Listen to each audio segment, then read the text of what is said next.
स्वागत। आप देख रहे हैं अब की बार किसकी सरकार। मैं हूं सौरभ शर्मा और आपने पिछले 2 दिन इंडिया टीवी पर देखा है ओपिनियन पोल, और ओपिनियन पोल के अब आखिरी इसकी दहलीज पर हम पहुंच चुके हैं। दोस्तों, आपने सारे राज्य देख लिए। हमने यूपी की 80 सीटें छोड़ करके बाकी सभी सीटों के बारे में सर्वे क्या कह रहा है, हर राज्य का, उत्तर, दक्षिण, पूरब, पश्चिम, सब हमने आपको बताया। अब ऊपर आप नंबर देखते रहिए।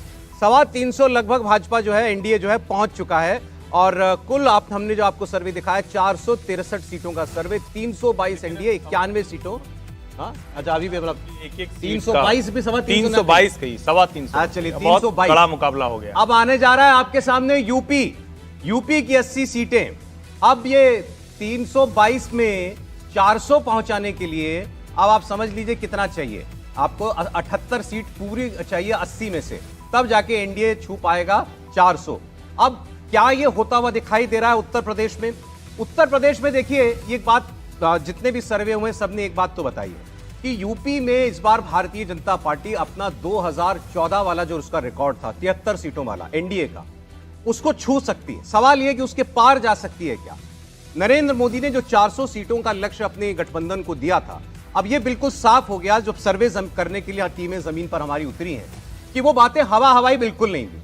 नरेंद्र मोदी का कैलकुलेशन एकदम सटीक था और कहीं ना कहीं पूरे देश के अंदर ब्रांड मोदी की गारंटी, राम लहर, हर चीज का जो मिला जुला असर है, वो एक तरफा एक एनडीए की जीत नरेंद्र मोदी को तीसरी बार प्रधानमंत्री पद पर पहुंचाने के लिए बढ़ता हुआ दिखाई दे रहा है। अब यूपी की जब हम बात करेंगे तो अलग अलग क्षेत्रों की बात करेंगे। यूपी में पूर्वांचल बीजेपी के लिए कितना चुनौतीपूर्ण है, पश्चिम उत्तर प्रदेश में इस बार क्या हो रहा है, अवध में क्या हो रहा है, सेंट्रल यूपी में क्या हो रहा है। समाजवादी पार्टी को पिछली बार 5 सीट मिली थी, बसपा को 10 सीट मिली थी। क्या इनमें से कोई एक ऐसी पार्टी है जिसका इस बार खाता भी नहीं खुलने जा रहा है? समाजवादी पार्टी असेंबली इलेक्शन के बाद ऐसा लगा कि सोल चैलेंजर है, इकलौती प्रतिद्वंदी भारतीय जनता पार्टी की पूरे राज्य में। लेकिन अखिलेश यादव जो काम दिखा, कम से कम विधानसभा चुनाव में कर ले गए थे, विपक्ष में नंबर अच्छे आए उनके, लोकसभा में कहीं भी डेंट पहुंचा पा रहे हैं क्या भारतीय जनता पार्टी को? तो आइए हम उत्तर प्रदेश का सर्वे शुरू करते हैं। लेकिन आज इस सर्वे की शुरुआत करते हुए आपके लिए हमारे पास एक बहुत खास चीज और है, एक बहुत खास इंटरव्यू, रॉबर्ट वाड्रा का इंटरव्यू। जी हां, रॉबर्ट वाड्रा के यूं आपने कई साक्षात्कार देखे होंगे, लेकिन मैं दावे से कह सकता हूं ऐसा कोई इंटरव्यू आपने नहीं देखा होगा जिसमें रॉबर्ट वाड्रा खुल के अपनी दिली ख्वाहिश जाहिर कर रहा है। वो कह रहे हैं कि मैं तो 10 साल से काम कर रहा हूं, 10 साल से पार्टी के लिए काम कर रहा हूं, चुनाव लड़ने के लिए तैयार हूं। मैं ये भी बता चुका हूं कि मैं किस किस जगह से सीट और टिकट चाहता हूं, लेकिन टिकट मिले तो। वो ये भी कह रहे हैं कि प्रियंका गांधी और मेरे लिए हम जहां जाते हैं लोग कहते हैं अब यहां से खड़े हो जाइए, यहां से चुनाव लड़ लीजिए। लेकिन एक बात इसके आगे वो ये ऐसी कह गए जिसकी कल्पना भी आप नहीं कर पाए। रॉबर्ट वाड्रा ने कहा, मुझे लोग कहने लगे हैं कि कांग्रेस पार्टी अगर कांग्रेस पार्टी से ना सही हमारी पार्टी से लड़ जाइए, बोला हमारी पार्टी से टिकट ले लीजिए लेकिन चुनाव तो लड़िए। और वो ये भी कह रहे हैं कि बहुत देर हो गई है, बहुत देर हो गई, कई वर्षों से हम काम कर रहे हैं, मैं सोशल वर्क करता हूं, मैं धार्मिक काम करता हूं, अब वक्त आ गया खुलकर राजनीति में आने का। उनकी बातें ये कांग्रेस पार्टी लेकिन सुनेगी क्या? और आप उनकी ख्वाहिश की सीटें अगर आप जानेंगे तो वाकई ऐसा भी एक लगता है कि एक चांस तो है, क्योंकि जो सीटें यूपी की खासकर डिक्लेयर नहीं हुई हैं, अभी कांग्रेस ने नहीं की हैं, वही चांस चाह रहे हैं रॉबर्ट वाड्रा और खुलकर चाह रहे हैं। तो मैं आपको उनका ये इंटरव्यू आपके सामने रख रहा हूं। इसमें स्मृति ईरानी की बात भी वो कर रहे हैं, इसमें वो ये भी कह रहे हैं मुझे बीजेपी कैसे टारगेट करती है, और इसमें आपको वो ये भी बता रहे हैं कि मैं जहां से भी लड़ूंगा, मैं लोगों को पसंद हूं, मैं जीत जाऊंगा। इतना उनको आत्मविश्वास है। तो सुनिए रॉबर्ट वाड्रा का ये बहुत खास इंटरव्यू। कई नेता, कई उम्मीदवार इस बार कोशिश कर रहे हैं कि चुनाव में उन्हें लड़ने का मौका मिले। आपका भी नाम सुर्खियों में, आप कई बार अपनी इच्छा जता चुके हैं चुनाव लड़ने के संदर्भ में। क्या कहना चाहेंगे, अभी भी आप चाहते हैं लोकसभा चुनाव लड़ना?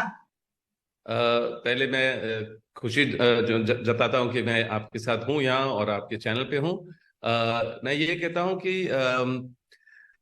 मेरी इच्छा नहीं है, ये लोगों की इच्छा है।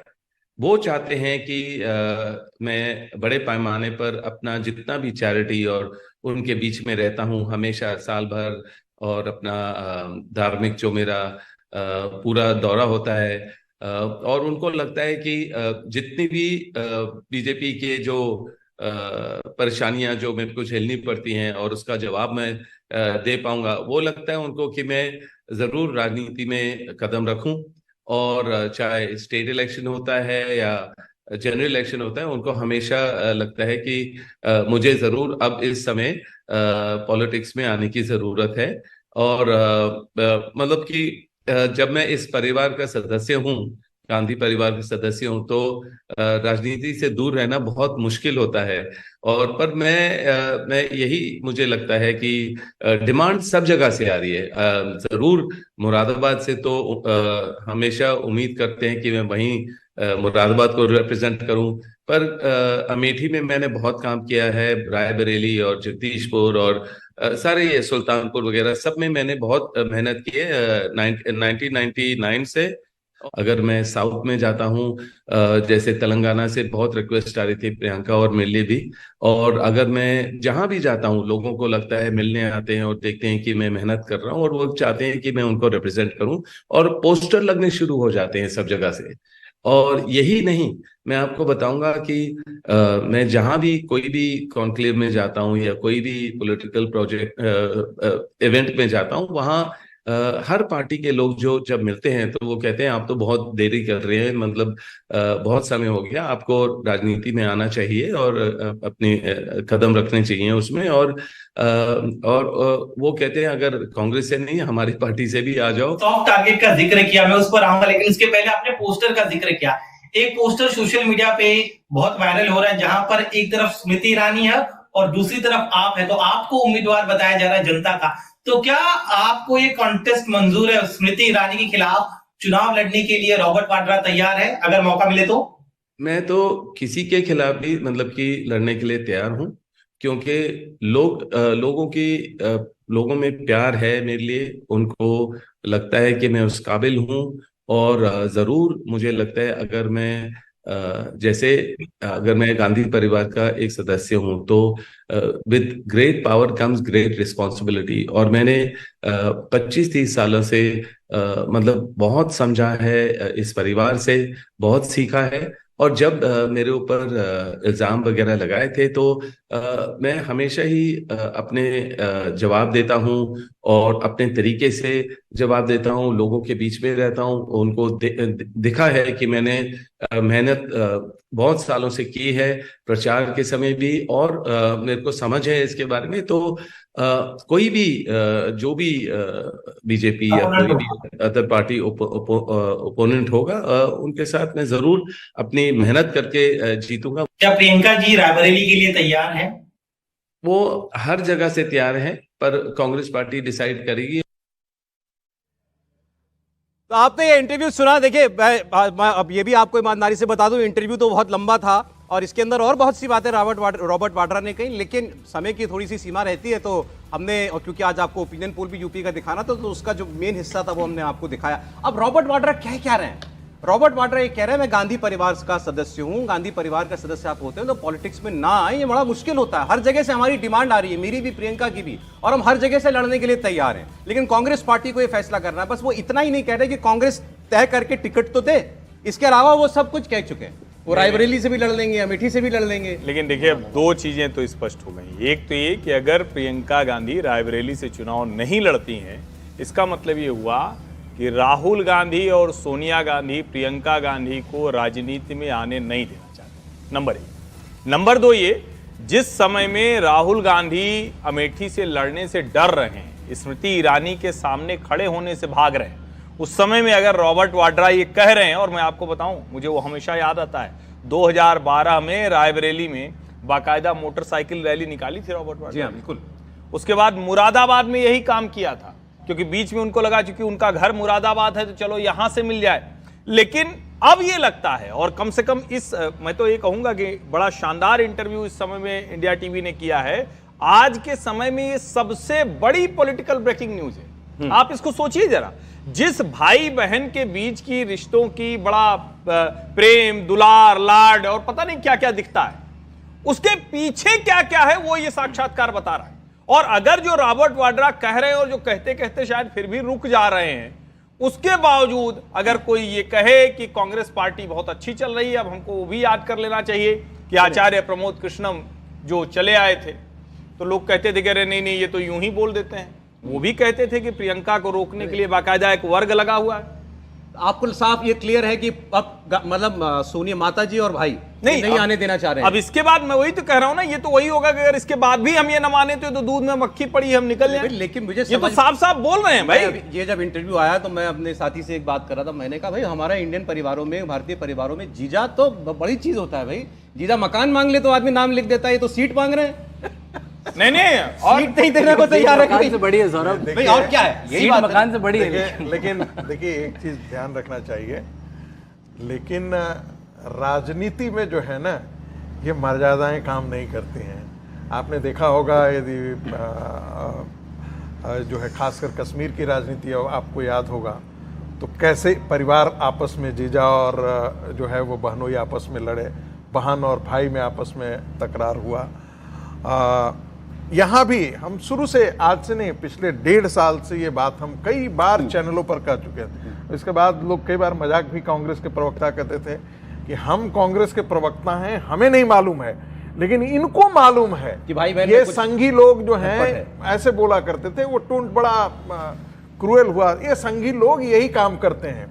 बात बहुत साफ है कि जो पैट्रियार्की है वो गांधी परिवार के अंदर है, और वो कतई नहीं चाहते हैं कि राजीव गांधी और श्रीमती सोनिया गांधी की राजनीतिक उत्तराधिकारी प्रियंका गांधी वाड्रा बने या रॉबर्ट वाड्रा बने।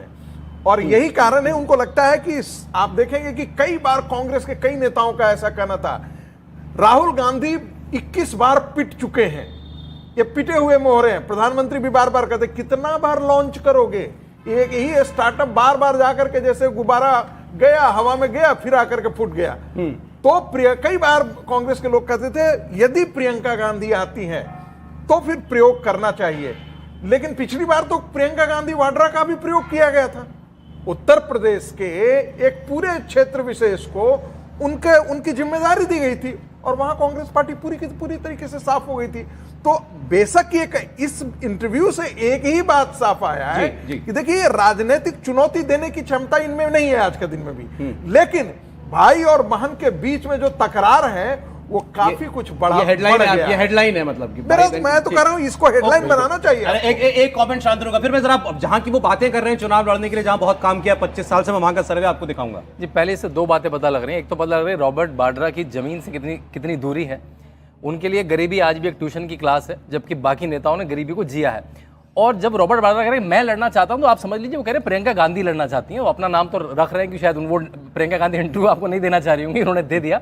वो कह रहे हैं जब प्रियंका गांधी को चुनाव लड़ाओ भाई, मेरी बीवी को चुनाव लड़ाओ कहीं से। अमेठी की सीट खाली है, रायबरेली की सीट खाली है, मुरादाबाद से लड़ाओ, कहीं से तो लड़ाओ। वो अपनी बीवी की पैरवी कर रहे हैं आपके इंटरव्यू के। अच्छा ठीक, अरे नहीं, सुल्तानपुर भी उन्होंने कह दिया।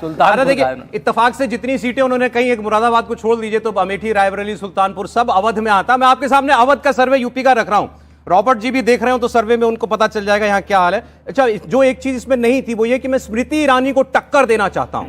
मैं स्मृति ईरानी को टक्कर देना चाहता हूं। वो मेरे खिलाफ बहुत बोलती हैं, अफवाहें उड़ाती हैं, झूठ बोलती हैं। पार्लियामेंट में भी उन्होंने मेरे खिलाफ बहुत बोला, लेकिन कभी कोई आरोप साबित नहीं कर पाई है। मेरी तस्वीर दिखाई उन्होंने पार्लियामेंट के अंदर, मैं वहां से भी लड़ने के लिए तैयार हूं। तो देखिए मैं आपके सामने अवध की सीटें रख रहा हूं, फिर अमेठी की बात करूंगा। पहले 14 सीटें अवध में, और सर्वे ये बता रहा है इंडिया टीवी CNX का, ये 14 की 14 सीटें भारतीय जनता पार्टी जीत रही है इस बार। हमारा सर्वे इस ओर साफ इशारा कर रहा है।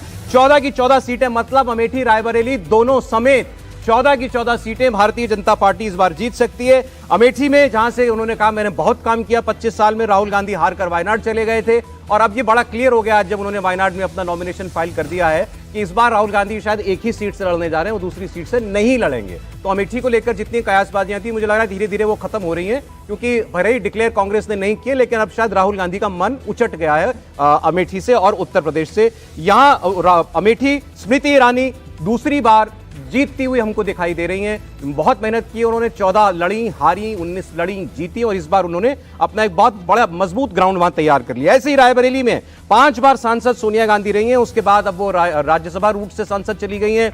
लेकिन उनके रायबरेली छोड़ते ही लगता है कांग्रेस से भी रायबरेली छूट जाएगी। भारतीय जनता पार्टी का खास फोकस इस बार रायबरेली पर है कि गांधी परिवार की जो भी परंपरागत सीटें हैं वहां हम 1 इंच उनको हम नहीं देने वाले हैं, चाहे उम्मीदवार कोई भी हो। तो रायबरेली में इस बार कमल खिल सकता है। लखनऊ की ज्यादा बात करने की जरूरत नहीं है, लखनऊ बीजेपी का गढ़ रहा है हमेशा से। राजनाथ सिंह वहां से चुनाव लड़ेंगे और कोई दिक्कत उनके इलेक्शन में दूर दूर तक दिखाई नहीं दे रही है। ऐसी फैजाबाद, अयोध्या, फैजाबाद की सीट जो है लोकसभा की, उसमें हम लोग बात करें तो राम मंदिर का मुद्दा अगर पूरे देश में छाया हुआ है तो जहां राम मंदिर है वहां कैसे कोई कसर छूट सकती है। तो फैजाबाद की सीट भारतीय जनता पार्टी के पास जा रही है। तो ये मैंने आपको मुख्य सीटें जो हैं वो अवध की बताई। आप बताइए रॉबर्ट वाड्रा का किस सीट से चांस है अवध से अगर उनको लड़ना है? तो आपने सब सीट दे दिया बीजेपी को। देखिए, अब उनकी दिली ख्वाहिश है तो मुझे लगता है कि उनको अमेठी जरूर देना चाहिए, क्योंकि स्मृति ईरानी भी चाहती होंगी कि उनके खिलाफ एक बार लड़े।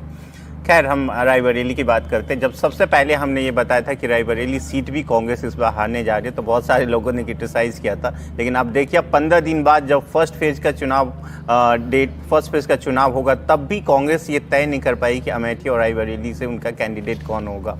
तो ये अपने आप में दिखाता है कि कांग्रेस अमेठी रायबरेली दोनों से बहुत पीछे चल रही। इस पूरे रीजन में आप देखेंगे बीजेपी पहले भी जब उत्तर प्रदेश में बहुत अच्छा परफॉर्म नहीं करती थी तब भी बीजेपी इस रीजन में बहुत अच्छा परफॉर्म करती थी। उसका रीज़न यही है कि यहाँ का जो सोशल इक्वेशन है बीजेपी को बहुत फेवर करती है, जिसमें आपका जो लखनऊ हो गया, फैजाबाद हो गया, ये सब सारे रीजन बीजेपी के लिए सोशल इक्वेशन के लिहाज से बहुत ज़्यादा। ओबीसी हो गया, उसके बाद जो सवर्ण वोट है, उत्तर प्रदेश में सवर्ण वोट एक बहुत महत्वपूर्ण फैक्टर होता है। पूरे नॉर्थ इंडिया में आप देखेंगे तो सवर्ण एक जो बहुत बड़ा इलेक्टोरली सबसे ज़्यादा महत्वपूर्ण है वो उत्तर प्रदेश में, जिसमें पर्टिकुलरली इस रीजन में बहुत इंपॉर्टेंट रखता है। बीजेपी के लिए कोई बड़ी मुश्किल नहीं है, कोई भी सीट बीजेपी के लिए अनसेफ नहीं है। यहाँ पे कोई सीट अनसेफ नहीं है, बिल्कुल नहीं। रायबरेली में थोड़ी बहुत फाइट जरूर है। बहुत कुछ निर्भर करता है यदि कांग्रेस यहाँ पे कोई ऐसा कैंडिडेट दे दे जो बीजेपी के लिए बहुत मुश्किल हो। संभव है कि यदि वो प्रियंका गांधी को लेके आ जाए तो शायद बीजेपी के लिए मुश्किल हो सकती है वहाँ पे।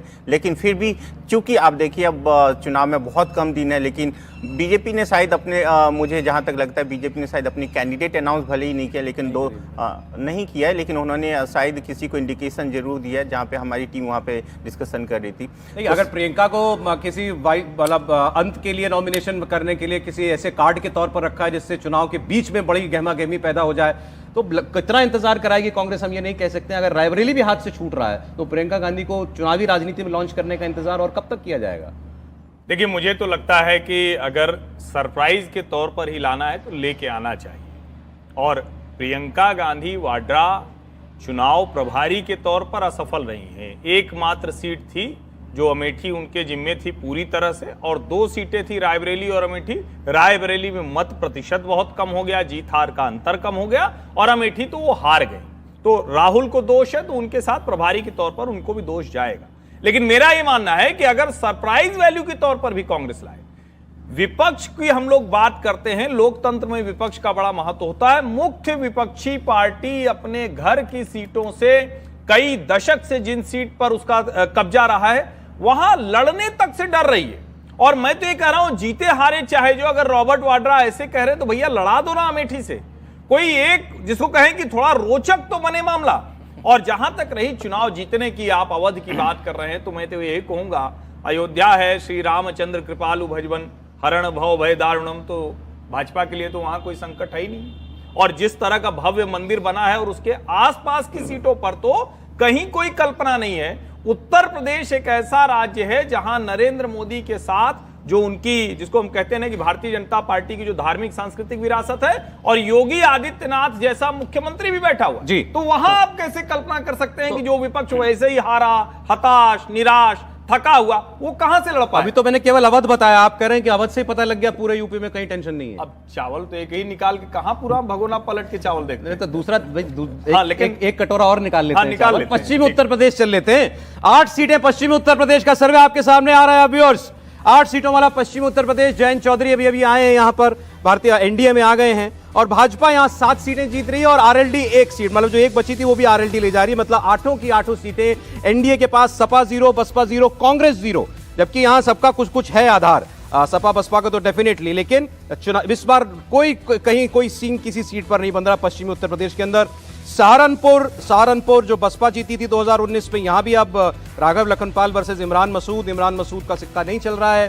इसके अलावा मुजफ्फरनगर की बात करेंगे, संजीव बालियान यहाँ से केंद्रीय मंत्री सामने हैं, सपा के हरेंद्र मलिक के। संजीव बालियान की सीट पर थोड़ी हम लोग चर्चा करेंगे, कुछ लोगों का मानना है फंसी हुई सीट थी ये। मेरठ की बात करें, अरुण गोविल यहाँ से आ गए हैं। अरुण गोविल के सामने सपा के उम्मीदवार कौन होंगे अभी ये तय नहीं है, लेकिन मेरठ की सीट पर अरुण गोविल के लिए अभी तय हो गया।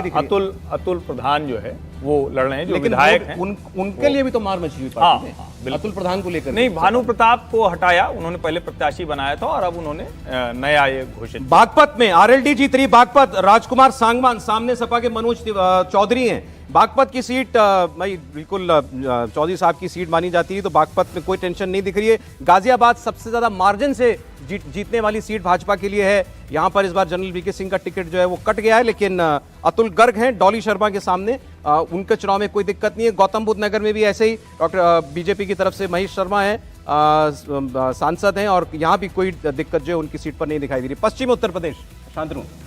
देखिए, पश्चिमी उत्तर प्रदेश में पिछली बार जब गठबंधन आया था सपा बसपा का, तो उनको लाभ हुआ था। जैसे सहारनपुर की सीट देख लें, या नगीना की सीट देख लें, या बिजनौर की सीट देख लें, जो बसपा के खाते में गई थी। देखिए, जो बागपत और मुजफ्फरनगर की सीट है, आरएलडी के अगेंस्ट में लड़ने के बाद भी भाजपा जीती थी, कम मार्जिन से जीती थी। संजीव बालियान भी कम मार्जिन से जीते थे, और मैं नाम भूल रहा हूँ उनका, बागपत से हमारे पुलिस कमिश्नर साहब भी कम मार्जिन से जीते थे। सत्यपाल जी भी कम मार्जिन से जीते थे। लेकिन अब आरएलडी के आने के बाद देखा तो कोई दिक्कत नहीं बची इन सीटों पर। आरएलडी का, और तभी आपने देखा जो किसान आंदोलन हुआ, जो कृत्रिम किसान आंदोलन फिर से हुआ 2-3 महीने पहले, वो उत्तर प्रदेश में कुछ नहीं देखा, क्योंकि आरएलडी नहीं थी बीच में। पीछे आरएलडी ट्रैक्टर बेचती थी वो। तो मेरे ख्याल से मुझे लगता है इन सीटों में कोई भी दिक्कत होनी चाहिए। नहीं, मुजफ्फरनगर की सीट पर कुछ पिछली बार मुजफ्फरनगर की सीट चौधरी अजीत सिंह खुद, एक बार इनका इनपुट आ जाए, एक बार सर्वे इन्होंने किया।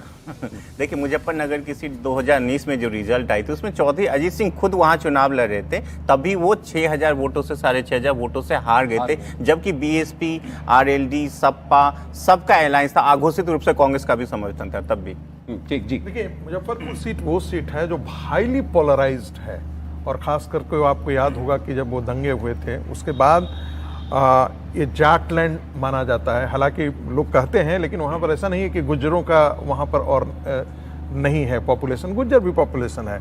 लेकिन महत्वपूर्ण बात है कि ये जितने हैं वहाँ पे, ये सब ये मान करके चलते हैं उस घटना के बाद से कि नरेंद्र मोदी और भारतीय जनता पार्टी ने हमारी इज्जत और हमारी डिग्निटी को सुरक्षित किया है।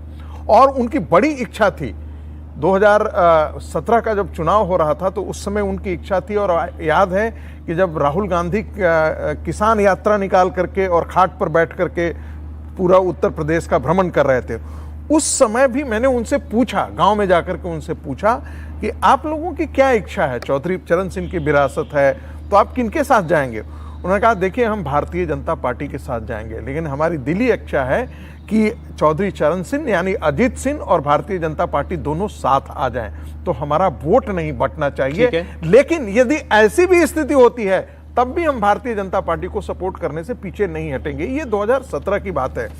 आज भी वही स्थिति है। आरएलडी के साथ आ जाने से चौधरी चरण सिंह को भारत रत्न देने के बाद पूरा का पूरा वो जो लैंड है, वो पूरा का पूरा जो एरिया है, वो सब पर प्रभाव पड़ रहा है। उत्तर प्रदेश में हमने अवध की बात कर ली है, हमने पश्चिमी उत्तर प्रदेश की बात कर ली है, और उत्तर प्रदेश खुलते सारी सीटों का सर्वे आपके सामने आ जाएगा। तो मैं जल्दी से रोहिलखंड की सीटों पर बढ़ रहा हूं।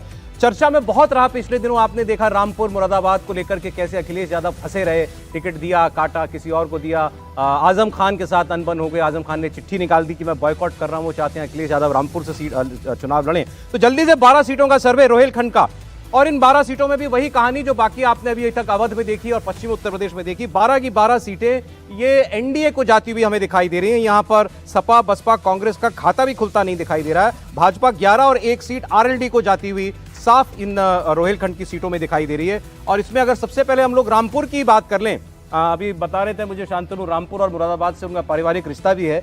रामपुर आजम खान की वजह से चर्चित है। आजम खान ने अपने करीबी को उतरवा दिया है मैदान में, सपा ने अपना ऑफिशियल कैंडिडेट दे दिया है, और दोनों ये कह रहे हैं कि जब तक नॉमिनेशन वापस लेने का वक्त नहीं आता तब तक हमको दोनों को उम्मीदवार आप मानिए। इतना बुरा अखिलेश यादव फंसेंगे कौन सोच सकता था उस सीट पर जहां 50% से ज्यादा मुस्लिम आबादी है, सेफ सीट जिसको मान सकते थे अपने लिए अखिलेश यादव, लेकिन यह सीट भी भारतीय जनता पार्टी को जाती हुई हमको दिखाई दे रही है। मुरादाबाद का भी जिक्र जल्दी से कर दूं, फिर हम लोग चर्चा करेंगे। एसटी हसन का टिकट काट दिया है, सिटिंग सांसद थे रुचि वीरा को टिकट दिया और ये आजम खान की पसंद बताई जा रही है। लेकिन एसटी हसन बहुत आहत हुए हैं इस फैसले के बाद और उन्होंने तो यहां तक कहा है कि आजादी के बाद से यहां पर कभी मुसलमान उम्मीदवार को छोड़ के कोई और जीता ही नहीं, केवल मुस्लिम कैंडिडेट जीता है। वो ये कहना चाह रहे हैं कि आपने नॉन मुस्लिम को टिकट देकर के अपने लिए गड्ढा खुद ही खोद दिया। शांतनु, ऐसा नहीं है जी, यहाँ 2014 में बीजेपी यहाँ से जीत चुके हैं, उनकी पार्टी से शायद ना जीता। सौरभ आपने ठीक कहा, मेरा गृह जनपद है दोनों। मेरे माताजी पिताजी रामपुर मुरादाबाद से आते हैं। मेरे ख्याल से 2019 का नहीं 2014 का डेटा देखना चाहिए। यहाँ दोनों सीटें जीती थी और घनश्याम लोधी ने सीट बाई इलेक्शन में जीती, डॉक्टर नेपाल सिंह ने रामपुर की सीट 2014 में जीती और सर्वेश सिंह जो अभी कैंडिडेट हैं मुरादाबाद से वो जीत चुके हैं 2014 में। तो हिंदू कैंडिडेट जीता, शायद उनकी पार्टी से ना जीता हो मेरे ख्याल से। लेकिन मैंने अभी ट्विटर में ये भी पढ़ा कि एसटी हसन की सीट दोबारा एसटी हसन को इनफैक्ट हराया था। नहीं, एसटी हसन को दोबारा टिकट दे सकते हैं अगर नामांकन नहीं हुआ अभी तक। ये भी मैं पढ़ रहा हूँ सुबह से आज ट्विटर पर। नहीं वो तो नॉमिनेशन फाइल कर चुके थे, फिर रुचि वीरा ने नॉमिनेशन कर दिया, फिर एसटी हसन को वापस देना पड़ा। बहुत अफरा तफरी मची हुई थी। लेकिन यही चीजें जो है वो समाजवादी पार्टी के लिए बहुत महंगा साबित होगा। समाजवादी पार्टी का गेम प्लान ये है कि मुस्लिम वोट तो हमारे लिए पोलराइज करता ही है, चाहे वो एसटी हसन के लिए हो, ये मुसलमानों में है कि हमको बीजेपी को हराना है, तो मुस्लिम वोट तो हमारा पोलराइज करता है। हिंदू वोट में यदि थोड़ा सा भी एक फ्रैक्शन टूट करके आता है तो हमारे लिए रास्ता आसान होगा, क्योंकि भारतीय जनता पार्टी को एक बार 43% के आसपास मत मिला था और जो गैप था दोनों के बीच में वो कोई बहुत बड़ा गैप नहीं था।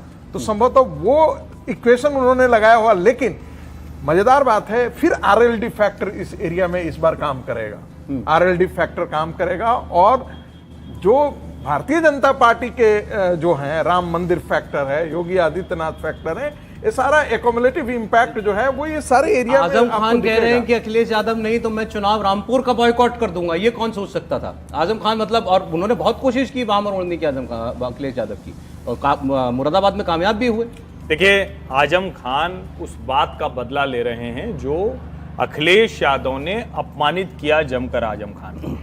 जब मुलायम सिंह यादव और शिवपाल यादव से अखिलेश यादव पार्टी कब्जाने की लड़ाई लड़ रहे थे तो उन्होंने आजम खान पर भी कोई कसर नहीं छोड़ी थी। यहां तक कि जब वो पार्टी में थे तो वो अमर सिंह के जरिए जो हमला होता था वो आजम खान पर कराते थे। तो आजम खान और अखिलेश यादव में कभी अच्छे रिश्ते नहीं रहे और उसी अपमान का बदला लेने के लिए वो कोशिश कर रहे हैं। और एक तरह से कहें 2 सीट पर तो खेल कम से कम बिगाड़ी रहे। देखिए, समय कम रह गया है और व्यूअर्स के भी मैसेज आ रहे हैं कि जल्दी हमको यूपी का सर्वे बताइए पूरा। लेकिन सीटें इतनी मजेदार हैं यूपी की। बदायूं की सीट पर देखिए, धर्मेंद्र यादव को टिकट दिया सपा ने, अखिलेश यादव ने फिर काटा, फिर चाचा को शिवपाल यादव को टिकट दिया। अब चाचा चाह रहे हैं कि वो नहीं, उनकी जगह उनके बेटे चुनाव लड़े, तो क्या फिर एक टिकट कटेगा? यहां से हमको देखना पड़ेगा। लेकिन फायदा सर्वे में उनको होता हुआ कोई दिखाई नहीं रहा, चाहे कोई लड़ जाए। सीट भाजपा की बदायूं भी जाती हुई दिखाई दे रही। सेंट्रल यूपी 13 सीटें यहां पर और यहां एक सीट पर आपको समाजवादी पार्टी का खाता खुलता हुआ दिखाई देगा। सेंट्रल, क्योंकि यह गढ़ है समाजवादी पार्टी के, यहां के जो कुछ सीटें हैं 13 में से 12 भाजपा, 1 सपा। मथुरा में भाजपा आगे दिख रही है हमको जीतते हुए चुनाव। कानपुर में बीजेपी के रमेश अवस्थी अपना चुनाव निकाल लेंगे। मैनपुर एक ऐसी सीट है जहां बीजेपी पीछे दिखाई दे रही है और डिंपल यादव ये सीट यहां से निकाल सकती है। एक सीट अभी तक हमको ऐसी मिली है। कन्नौज में सुब्रत पाठक जो है उन्होंने यादव परिवार के घर में जाकर जो सेंधमारी की थी वो इस बार दोबारा करने में कामयाब होंगे हमको दिखाई दे रहा है। फिरोजाबाद में भी जो अक्षय यादव है यादव परिवार के सदस्य, वो चुनाव लड़ रहे हैं लेकिन वो भी पीछे दिखाई दे रहे हैं हमको। तो यानी वो इलाके जो गढ़ नहीं घर हैं, वाकई घर हैं, वहां पर भी अब एक सीट को छोड़ दीजिए तो समाजवादी पार्टी कहीं कोई कमाल नहीं दिखा रही है। बुंदेलखंड की 4 सीटें, चारों की चारों भारतीय जनता पार्टी को जाती हुई दिखाई दे रही हैं। और इसके बाद हम अब आ जाएंगे पूर्वांचल में। पूर्वांचल उत्तर प्रदेश का सबसे बड़ा हिस्सा है, 29 सीटों वाला है और यहां पर सबसे ज्यादा जोर आजमाइश हुई। प्रधानमंत्री की कॉन्स्टिट्यूएंसी यहां पर, योगी आदित्यनाथ का गोरखपुर यहां पर। और पूर्वांचल की 29 सीटों में से सर्वे ये देख रहा है कि बीजेपी 25 सीटें जीत सकती है और अपना दल 2 सीटें जीतती हुई हमको दिखाई दे रही है जो उनके सहयोगी हैं। तो यानी 27 तो एनडीए को चली गई। सुभाषपा राजभर की जो सीट है की जो पार्टी है उसको एक भी सीट नहीं दिखाई दे रही। समाजवादी पार्टी यहां 2 सीट निकाल रही। तो मतलब सपा कुल 3 पर पहुंच रही है और पूरे 80 में से एनडीए जो है वो 77 पर हमको पहुंचती हुई दिखाई दे रही है। मतलब लैंडस्लाइड विक्ट्री यूपी में एनडीए की और नरेंद्र मोदी की होती हुई हमको दिखाई दे रही है। जो 2014 का 73 का आंकड़ा था उससे भी 4 ज्यादा 77 पर पहुंचती हुई एनडीए दिखाई दे रही है। और समाजवादी पार्टी 5 से घटकर 3 पर आ सकती है। कांग्रेस को एक भी सीट नहीं पूरे यूपी में, अमेठी रायबरेली भी नहीं, बसपा को भी एक भी सीट नहीं। और अब देखिए सभी 543 सीटों का सर्वे आपके सामने आ चुका है और सर्वे ये देख रहा है 2024 के इलेक्शन में जब 4 जून को नतीजे आने वाले हैं, उससे पहले आज के हालात ये हैं कि एनडीए 399 पहुंच सकता है। मतलब वो 400 का जो आंकड़ा था उसको छू लिया लगभग एनडीए ने इस बार। हमको ऐसा लग रहा है, यानी प्रधानमंत्री का जो असेसमेंट था नरेंद्र मोदी का, बैंग ऑन दिखाई दे रहा है। हमारे सर्वे में 399 सीटों पर भारतीय जनता पार्टी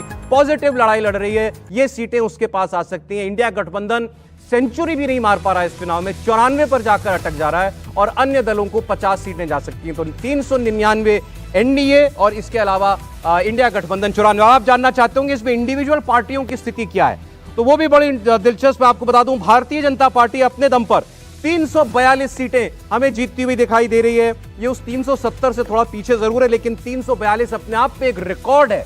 लगातार तीसरे इलेक्शन में केवल फुल मेजॉरिटी नहीं बल्कि जबरदस्त मेजॉरिटी, 342 सीटें भारतीय जनता पार्टी को, नरेंद्र मोदी को आ सकती हैं। कांग्रेस अपने इतिहास के न्यूनतम स्तर पर पहुंचती हुई हमको दिखाई दे रही है। पहले इलेक्शन में 14 के इलेक्शन में 44 सीटें आई थी, उससे भी 6 कम 38 सीटों पर कांग्रेस पार्टी जा सकती है। राहुल गांधी के लिए बहुत बड़ा सेटबैक होगा ये।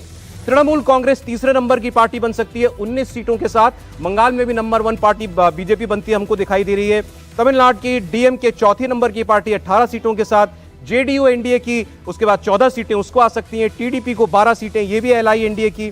वाईएसआर कांग्रेस को 10 सीटें, शिंदे शिवसेना को 8 सीटें, उद्धव बालासाहेब ठाकरे की शिवसेना को 7 सीटें, आम आदमी पार्टी को 6 सीटें, मतलब जिसको एक भी सीट नहीं थी आम आदमी पार्टी को, उसको 6 सीट इस बार इलेक्शन में आती दिख रही हैं। एलजेपी रामविलास पार्टी को यानी चिराग पासवान को 5 सीटें, सपा को सिर्फ 3, आरजेडी को 1 सीट और अन्य को 60 सीटें मिलती हुई हमको दिखाई दे रही हैं। भावेश, भाई लोग कहेंगे भाई आपने 1 सीट की कसर छोड़ दी, 399 सीटें एनडीए को मिलती हुई दिखाई दे रही है और आपके सर्वे में हमने देख रहा है लगातार बीजेपी का ग्राफ ऊपर जा रहा है। देखिए, पिछला जो सर्वे हमने किया था उसमें बीजेपी 335 सीटें थी और पूरे ओवरऑल एनडीए 378 सीटें थी। उसके बाद जो बदला है उसकी बाद में हमने बात करते हैं। एक तो जो बड़ा कॉम्बिनेशन बना आंध्र प्रदेश में, वहाँ पे बीजेपी और पूरे अलायंस को फ़ायदा हो रहा है। हमने बार बार इसकी डिस्कशन किया कि उस अलायंस की वजह से बीजेपी और टीडीपी दोनों को फ़ायदा हो रहा है वहाँ पे। तो 15 सीटें जो वहाँ से आ रही है वो इसमें सीधे तौर पे जुड़ रही है। दूसरी कुछ जगह पे जो अलग स्थानीय कानून से, क्योंकि हम ट्रैकर करें तो हर 15 दिन पे या 10 दिन पे जो भी डेवलपमेंट होता है उसको ट्रैक करें। जैसे हमने यूपी में बात की, यूपी में पहले 78 सीटें हमने दिखाया हुआ था, इस बार 1 सीटें जो घोसी की सीट है उस पर जो एनडीए का एलाइज पार्टनर है उनकी कैंडिडेट ट्रेल कर रही है, तो वहाँ पे 1 सीटें घटा है। इन सब चीज़ों को फैक्टर में ध्यान रखते देखते हैं बीजेपी का अपना टैली बढ़ता जा रहा है, एनडीए का भी अपना टैली बढ़ता जा रहा है। 400 भले ही ना हो, लेकिन यदि 399 हम इसको कहें तो मेरे ख्याल से ये बहुत बड़ी बात है एक पार्टी के लिए जो 2 बार ऑलरेडी सत्ता में रही है, लेकिन एक उसके बाद जब तीसरी टर्म की बात हो रही है तो वो और ज़्यादा बड़ी बढ़त के साथ, बड़ी मेजोरिटी के साथ वापस आ रही है। और उसके सामने आप अपोजिशन देखिए, देश का चुनावी इतिहास नए सिरे से लिख रहे हैं, इसमें अब कोई शक नहीं है। भाजपा 342, कांग्रेस 38।